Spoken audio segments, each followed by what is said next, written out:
Говорят, храп – это ночное ворчание на окружающих. Ну, шутки шутками, а храп – это не только акустический дискомфорт. Он может представлять смертельную опасность для самого храпящего, если сопровождается апноэ или остановкой дыхания. Сегодня говорим о ночном апноэ. Это программа «На здоровье». С вами я, Инга Гудель, и наш доктор Елена Холина. Здравствуйте. Человек во сне просто перестает дышать? Апноэ встречается в 7-9% случаев. Каждую ночь рисковать жизнью? Остановки дыхания от 5 до 15 раз за 1 час. На спине чаще провоцирует? Все равно остановка дыхания наступает. Минуту человек не дышит? Человек не дышит, да. Апноэ вообще лечится? Да. В студии сегодня с нами терапевт, пульмонолог Ирина Охрименко. Ирина Петровна, здравствуйте. Ну вот мы привыкли считать, что храп – явление достаточно безобидное. Ну да, порой оглушающе громкое, но безобидное. Ошибаемся? Ну, если рассматривать храп как самостоятельное состояние, да, то он является безобидным. А если храп как проявление очень грозного, тяжелого заболевания, обструкции, апноэ сна, тогда это уже совсем другое. А что значит апноэ сна? Что человек во сне просто перестает дышать или как это происходит? Да, если проводить аналогию между обычным храпом и обструкцией апноэ сна, при обычном храпе есть только звуковой феномен, да? А при обструкции апноэ сна, при звуковом феномене еще происходит остановка дыхания во сне. И в зависимости уже насколько человек не дышит, то есть это бывает от 10 секунд и более, уже степень тяжести обструкции. Ирина Петровна, а по статистике все-таки храп частое явление? Да, если рассматривать статистику храпа, то до 40 лет женщины 9% страдают храпом, мужчины 27%. С увеличением возраста после 40-50 лет этот процент практически вот 60/40, то есть увеличивается, да. Но очень большой процент, очень каждый второй чуть ли. Совершенно верно. Только факты. Некоторые ученые считают, что храп заложен в организме эволюцией. Когда-то он отпугивал хищников, пока наши предки спали. Также есть версия, что храп может передаваться по наследству. Речь об особенностях строения лица и носоглотки. Храпу подвержены не только взрослые. Примерно 5% детей до 7 лет тоже храпят. Космонавты не храпят, даже если храпели на Земле. Все дело в отсутствии гравитации. Самая храпящая нация в мире – корейцы. Из-за длинного мягкого неба они генетически предрасположены к храпу. Ну, получается, что можно безобидно храпеть, а можно, ну, скажем так, каждую ночь рисковать жизнью. Как часто встречается именно апноэ? Вот в общем проценте храпящих, как часто апноэ встречается? Ну, если смотреть в общем проценте храпящих, то апноэ встречается в 7-9% случаев. Ну, тоже прилично. Да, да. Да, это очень большой процент. Но если касаться дальше статистики, мужчины, женщины, вы говорили, что чаще мужчины. Почему? Ну, почему? Потому что, наверное, вредных привычек у мужчин больше, чем у женщин. Почему процент сравнивается у женщин после 50-60 лет? Это связано с гормональной перестройкой женщины. То есть ожирение, как мужчины, так и женщины. Вредный фактор курения мужчины, да, больше женщины. Принятие алкоголя. Мужчины больше, женщины в меньшей степени. Ну и прием каких-либо лекарственных препаратов. Даже так? Транквилизаторы, мерилаксанты, которые расслабляют и, соответственно, увеличивают риск наличия храпа. Ирина Петровна, а вот сам механизм, что происходит с организмом человека, когда вот случается, вернее, почему эта остановка дыхания случается? Храп – это такой звуковой феномен, при котором происходит вибрация мягких тканей глоток во время прохождения воздуха через узкие дыхательные пути. При синдроме апноэ то же самое происходит, за исключением того, что происходит остановка дыхания. во время этого затрудненного прохождения воздуха через через дыхательные пути, происходит остановка дыхания. Там какой-то спазм появляется? Да, или совершенно что? верно. Затрудняется поток воздуха через дыхательные пути. А И, зависит это от положения тела? Например, на спине чаще провоцируется? Если простой храп, да, он чаще всего проявляет себя на спине. При симптоме апноэ здесь уже не всегда только на Как ни спине. ляг, все равно может быть. Все равно остановка дыхания наступает. Ирина Петровна, вы уже озвучивали цифру, что это может быть от 10 секунд и до скольки? До минуты. Ну, минута – это уже очень грозные остановки дыхания. То есть минуту человек не дышит? Человек не дышит, да. И что важно еще во время этого, можете себе представить, если человек живет сам. То есть если он с кем-то, человек, который находится рядом, он может толкнуть, разбудить, протормошить, да. А если человек один, ну, либо это рефлекторно возникает на фоне задержки дыхания, гипоксии, раздражается продолговатый мозг, кислорода становится мало, углекислоты больше, и углекислый газ, он возбуждает головной мозг, и возникает глубокий вдох, храп, и человек пробуждается сам. А такие вот остановки, это один раз за всю ночь, или они как-то повторяются? Сколько раз вообще? Нет, это может быть от 1 раза до более. Если рассматривать в контексте степеней тяжести, да, они есть, да? Они есть. А как? Мы же должны проводить градацию легкую, среднюю, тяжелую, то есть знать и методы лечения разные, да. То есть, если рассматривать легкую степень, это остановки дыхания от 5 до 15 раз за 1 час. Ого, Да. это только легкое. Это только легкое. Если рассматривать средней степени апноэ, это от 15 до 30 раз за час. И если тяжелое, это свыше 30 А раз. как человек остается жив, если вот такая тяжелая степень и часто длительные остановки дыхания? Ну, остается жив, если родные и близкие заметили это, или человек сам замечает, что что-то не так. Но дело в том, что помимо храпа и остановки дыхания появляются другие симптомы. То есть это неуправляемая артериальная гипертензия, то есть давление повышается, и чаще оно повышается в ночное и в утренние часы. Это сонливость в течение дня, то есть человек не выспался, и он засыпает. Это характерно для водителей, кто водит транспорт. Есть даже такая статистика, что с синдромом обструкции в ДТП попадают от 4 до 6% чаще, чем обычные люди. Это То есть вот это из-за усталости, внимание, да, сонливости? усталость, рассеянность, не может собраться.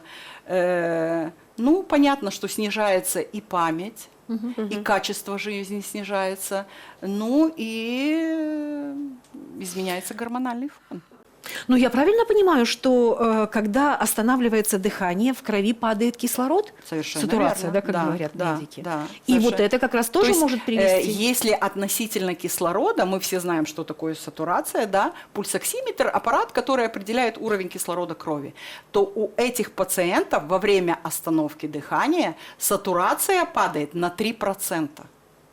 Вы представляете, какое это? Если в норме 95-100%, то есть у этих людей 92% уже серьезно. 80, 70. При тяжелых случаях сатурация иногда падает до 53%. Вот я изучала статистические данные, что для обычного человека это смертельно, смерть.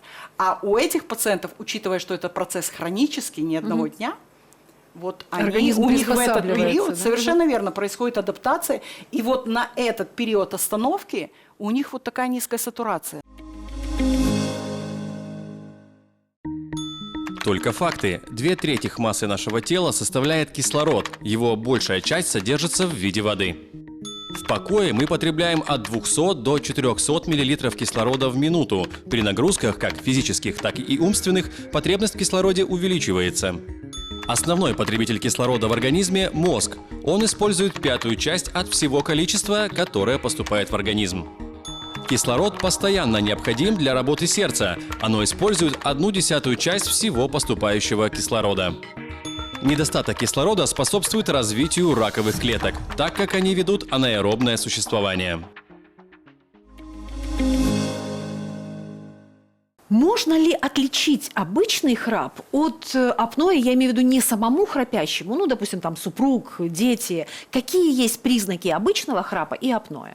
Человек дышит, дышит, дышит, дышит, потом раз, как говорят родственники, я его не слышу.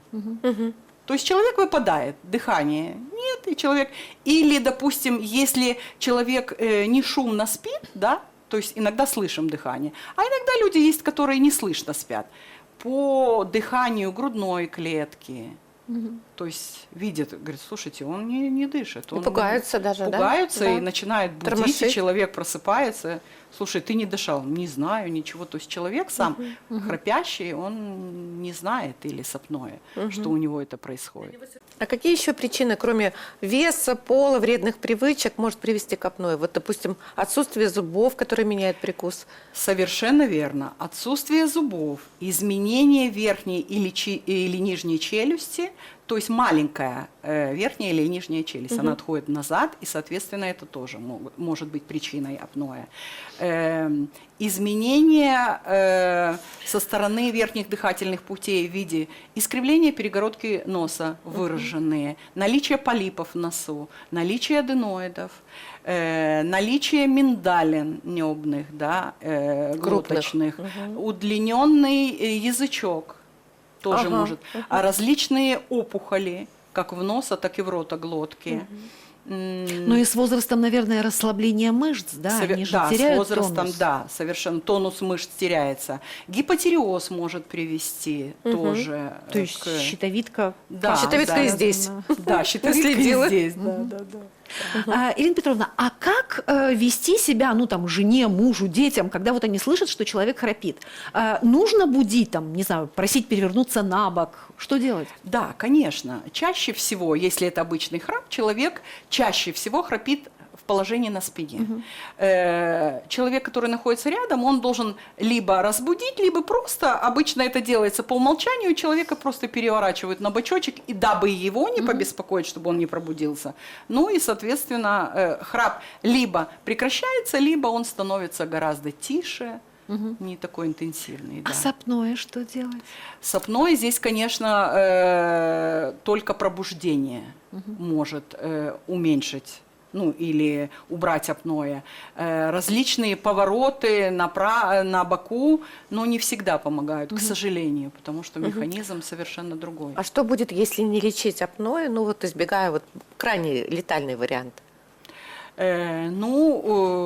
Если, вот, допустим, провести аналогию гипертоников, 50% пациентов с апноэ страдают артериальной гипертензией. Это очень высокий. Среди этих пациентов резистентная артериальная гипертензия, то есть устойчивая к лечению, пациенты используют более 3 препаратов гипотензивных, то есть снижающих давление, но это не всегда приводит к стабилизации артериального давления. Да.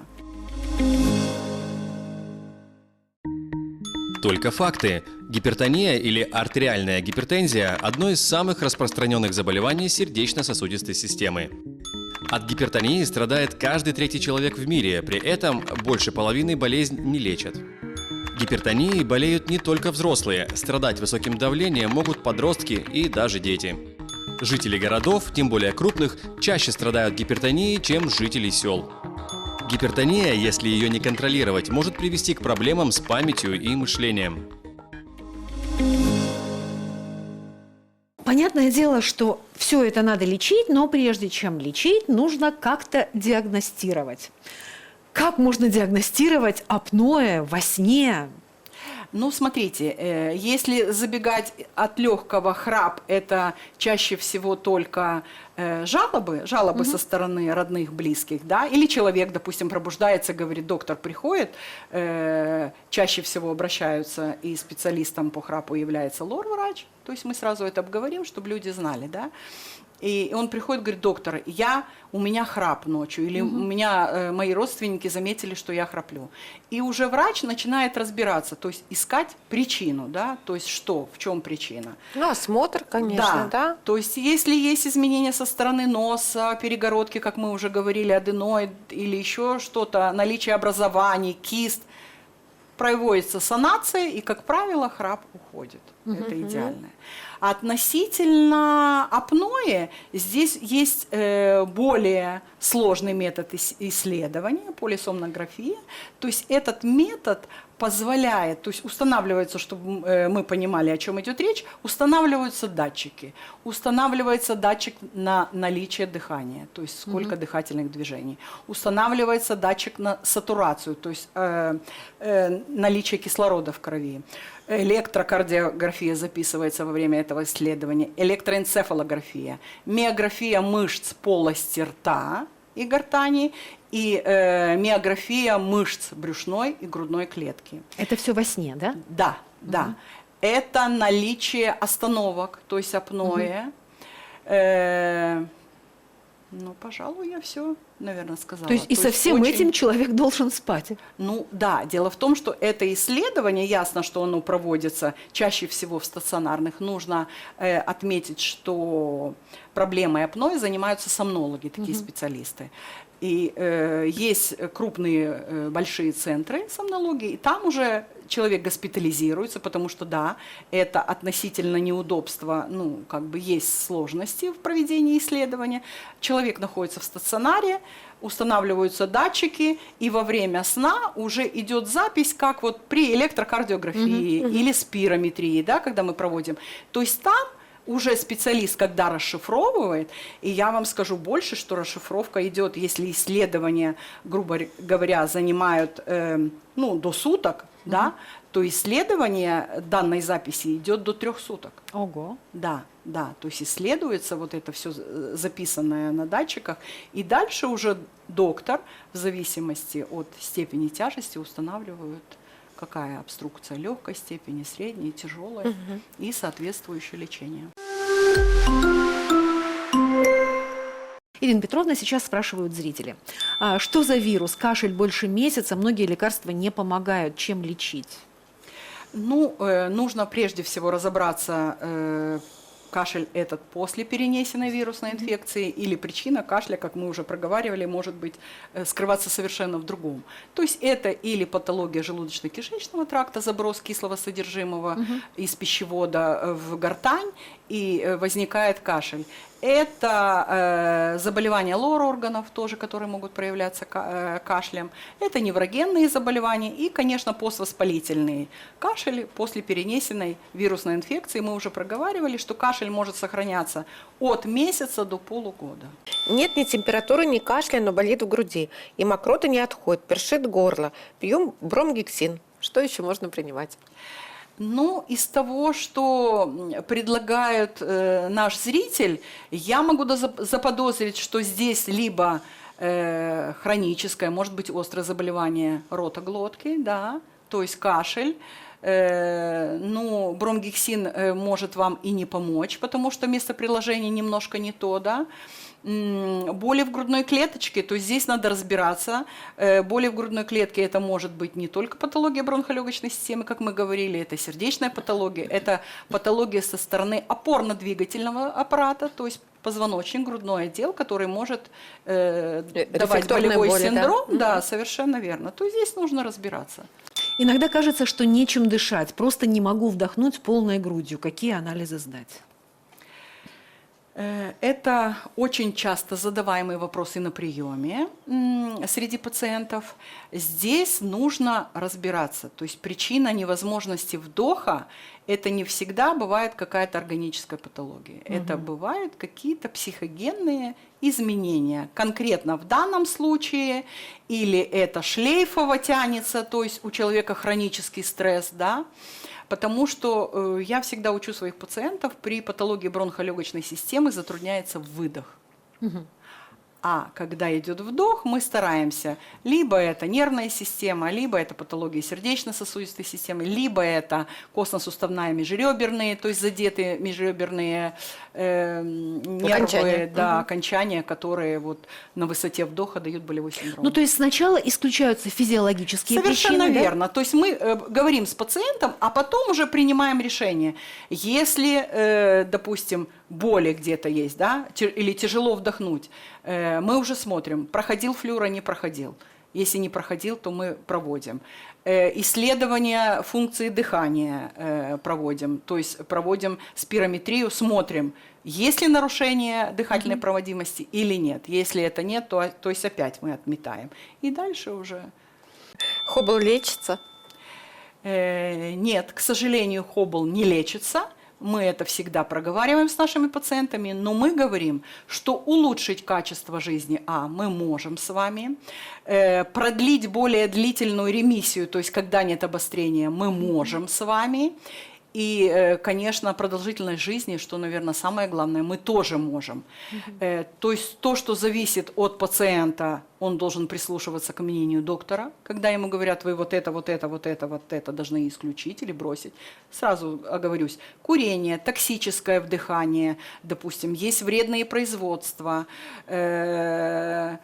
есть у меня очень были случаи, когда девочки из салона занимались покраской или ногтевым сервисом, и приходилось уходить из профессии, потому что вдыхание вот этих всех паров, ацетона, там у них всякие И сложные... там никакой респиратор, да, не спасет? Не спасает, не спасает. И у мастеров начинался в виде острого бронхита, а потом уже как токсического, который не поддавался лечению. Уходили из профессии, вот именно конкретно с этими препаратами, и все восстанавливалось, к счастью. То есть мы на этом этапе нам удавалось. А на КТ нашли спайки в левом легком. Что это? Нужно лечить? Ну, как правило, такой термин означает то, что данный пациент перенес когда-то воспалительный процесс в левом легком. Что такое спайки? Это в виде шрама, в виде соответствующих изменений после перенесенного воспалительного заболевания, который на ноль не ушел. То есть остались вот эти остаточные. Рубчики. Это также рубчик, да. Вот по-простому это как рубчик. Саркоидоз легких, насколько опасно, какие прогнозы? Ну, саркоидоз легких Что это очень интересное, можно сказать, не до конца изученное заболевание. Причина до сих пор неизвестна данного заболевания, но относительно саркоидоза, что можно сказать, что это в большей степени доброкачественно текущее заболевание. Ну, во-первых, оно относится к доброкачественным, да. При легких формах, когда мы диагностируем саркоидоз, даже не требующее лечения, проходящее либо самостоятельно, либо вот симптоматически, допустим, кашляем, там что-то назначили от кашля. В тяжелых случаях, да, применяется лечение, ну и как бы прогноз тоже благоприятный. Слава Богу. Да. Что можно пропить в самом начале простуды, чтобы не было кашля? И поможет ли это вообще? Нет, конечно, не поможет, однозначно, потому что кашель – это рефлекторный акт, и, как мы уже говорили, при вирусной инфекции порождается эндотелий дыхательных путей. Насколько не у всех же протекает, допустим, простуда с кашлем. Есть простуда, которая протекает, допустим, с насморком, а совершенно без кашля. Поэтому профилактически что-то против кашля мы пропить не можем, это однозначно. Ирина Петровна, возвращаемся к нашему апное и теперь про лечение. Апное вообще лечится? Да, лечение, наверное, состоит из нескольких компонентов. Да?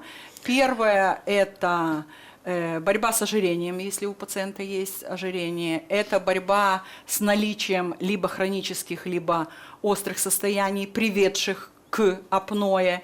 То есть мы проговаривали или анатомически, допустим, искривление перегородки носа, наличие полипов, опухолевидных образований, кист.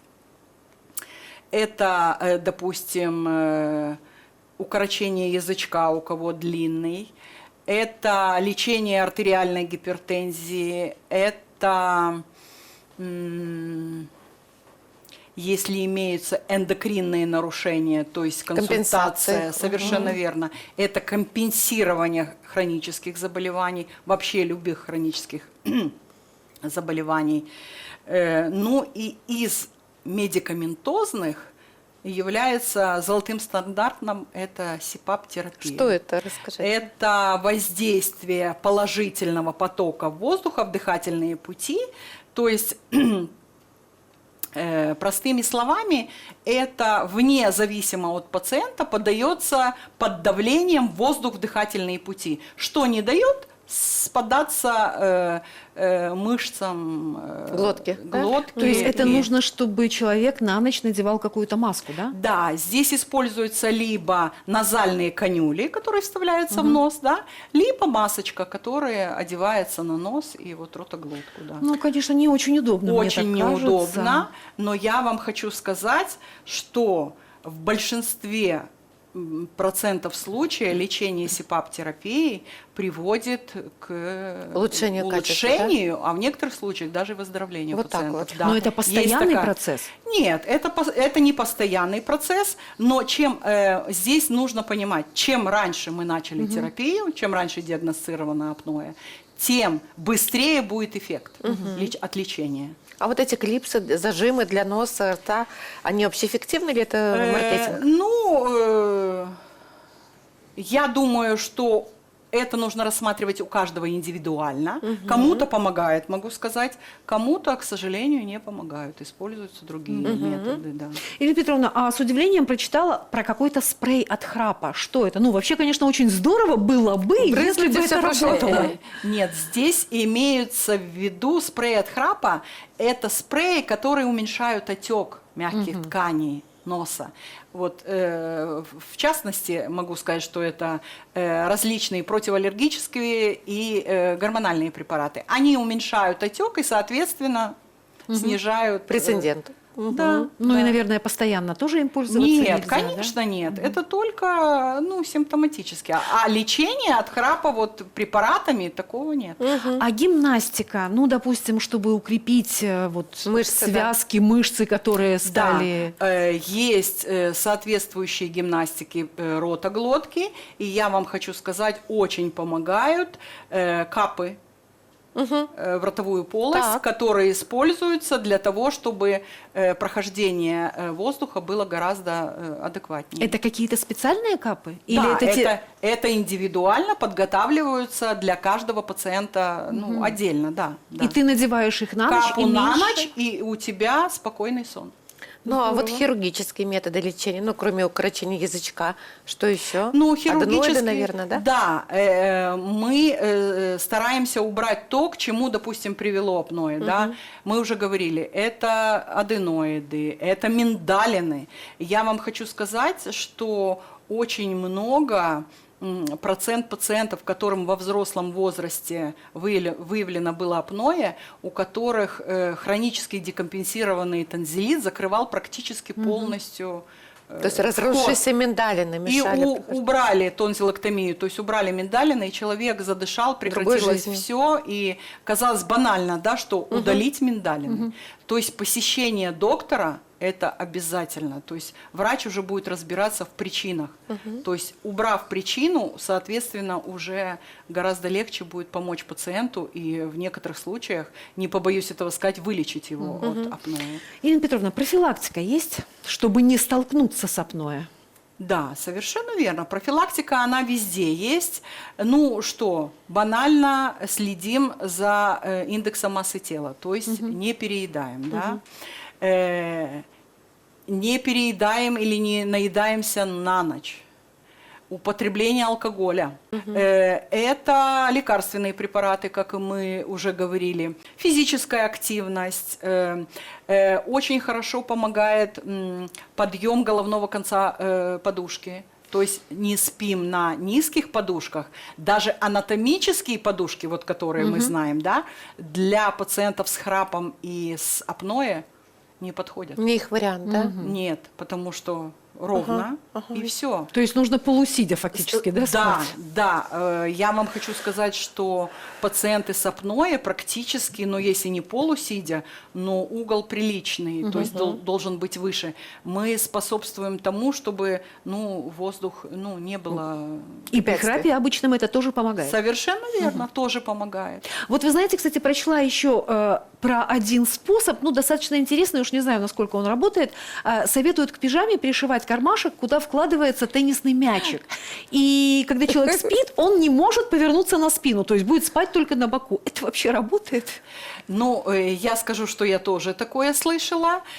Это работает, наверное, в том случае, если человек спокойно может ночью проснуться и дальше уснуть. А если касаемо людей, которые, если я ночью проснулся, я уже не усну. Всё, считаем мув, да? Да, этот мячик не будет работать, потому что, во-первых, человек ложится с мыслью, что нервничает уже. Да, я сейчас не только хочу развернуться, а во сне, как правило, мы же не знаем, мы повернулись Поворота на своего бок, на тела, спину, да. А здесь, если представляете, человек плохо засыпает, этот мячик, он не спит, и он будет утром... Не скажет нам спасибо. Что ж, Ирина Петровна, спасибо вам огромнейшее и за ваше время, и за очень интересный разговор. Сегодня мы говорили о ночном апноэ, выясняли, что это такое, почему храп может быть смертельно опасен и что делать, чтобы не рисковать каждую ночь жизнью. Это была программа «На здоровье». Увидимся на следующей неделе. Будьте здоровы, смотрите наши эфиры.